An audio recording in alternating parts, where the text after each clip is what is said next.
At that time, I was 8.5 to 9 months pregnant. My baby was to be delivered in 2 weeks. Then they started shooting the pigs. They started shooting again. I heard the sister scream. They stopped shooting. Pig said, "He's good and dead now."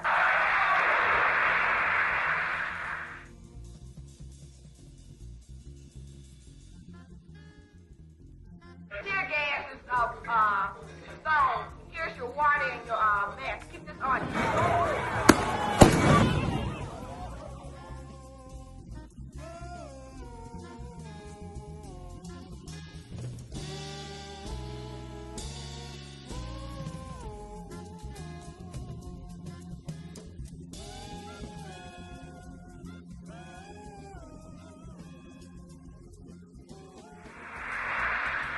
We're drawing the line right here. Pigs will come no further. They are not going to make us retreat. We're going to have somewhere, no matter how far we run, no matter how long we have to run.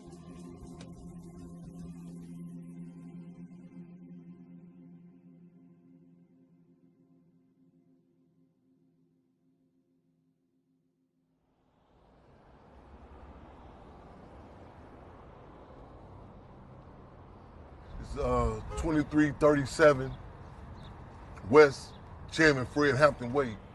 But this is, for all practical purposes, this is one of our ground zeros, one of our September 11 stories, in which December 4th, 1969, 21-year-old Chairman Fred and 22-year-old Defense Secretary Mark Clark were assassinated by the federal government via the Chicago Police Department. The first prenatal care that I received, as opposed to doctor's stethoscope, was the Chicago Police Department's revolver being placed on my mother's pregnant, protruding belly. Free Fred Hampton, free Fred Hampton, fascist pigs free. Fred Hampton, we need our warrior beside us. Free Fred! For the people's love for Fred Hampton is lovelier than lovely.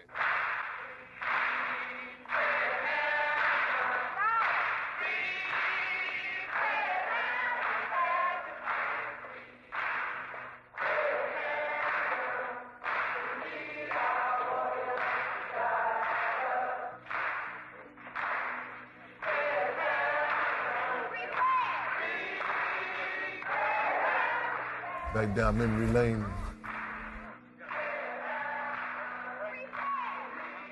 Sinking in, you know what I'm saying? Trying to wonder which steps did he take in here. Man.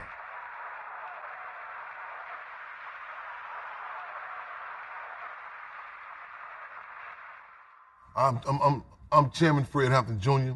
I feel fortunate to have fallen from the tree of two freedom fighters, that of Chairman Fred Hampton and also of Akua and Jerry, formerly known as Deborah Johnson.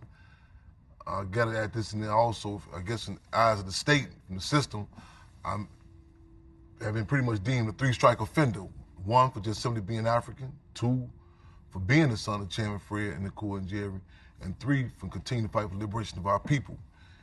My government name is Deborah Johnson. I was given the name Akua and Jerry. I insist on him being dressed as Chairman Fred.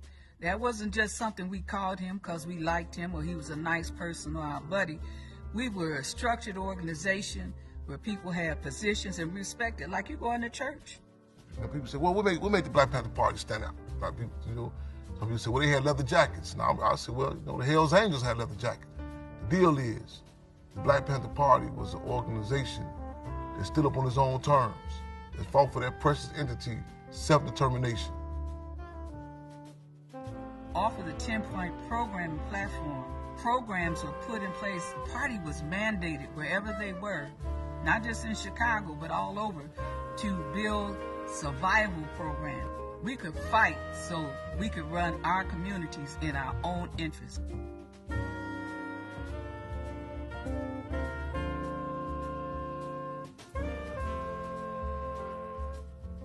The Hampton House, when you talk about, you know, it's not just relegated to, in a subjective way to just about Chairman Fred. The Hampton House is an edifice, is a building for the history of Chairman Fred, the Black Panther Party, the people in general, humanity, history of resistance, history of contradictions, again, and it's ongoing. It's not just talk, it's it's theory and practice. This is literally right next door to the childhood home of Chairman Fred Hampton. One of the survival programs, the Black Panther Party Cubs, the Sade Hampton House also that we have going on. I think it's imperative that we put it in context of the before and after.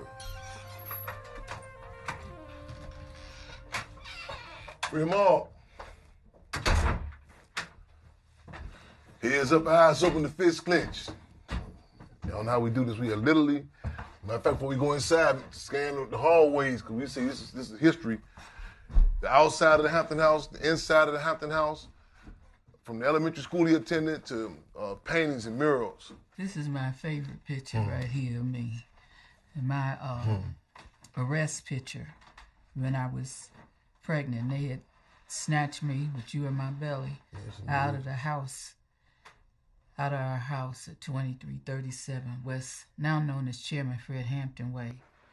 And this is how they had me stand for my, what they call a mugshot.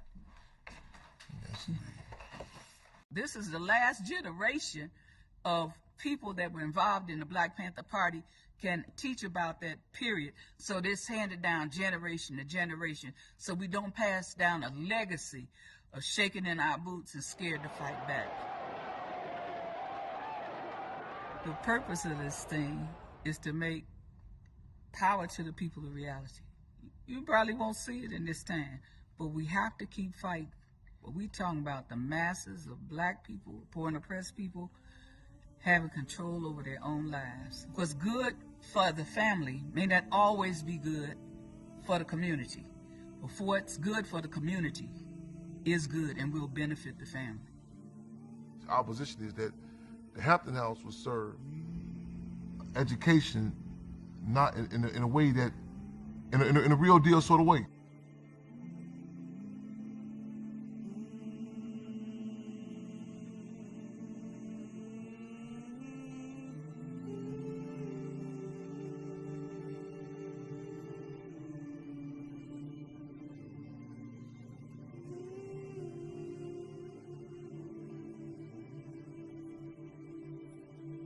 Free them all. Good job, good work, good work. The mother ode, you think I forgot? Well, I think not. From the pyramids to the plantation, through the sharecropping and segregation, to the old earth from her seed, yes indeed, you carried me. In Africa, I rode your back on a plantation of potato sack. Whatever the case, you held me tight, kept me close those winter nights. Matriarchs and mothers and queens and nannies, big mamas and dear mamas, Geronimos and grannies. From the womb to the tomb, from the belly to the grave, through 4 inches of glass, prison blues and shackles and chains. I love you dearly, miss you really, and ain't never gonna change. Right on. Right on. We are the great-grandchildren of Garvey, offspring of Malcolm and the ideological cubs of the Black Panther Party. The Black Panther Party, a tough act to follow. However, we in the Black Panther Party Cubs position that we attempt to not walk in their footsteps, but their Panther paw steps. So the beat goes on. What's the call? Free them all.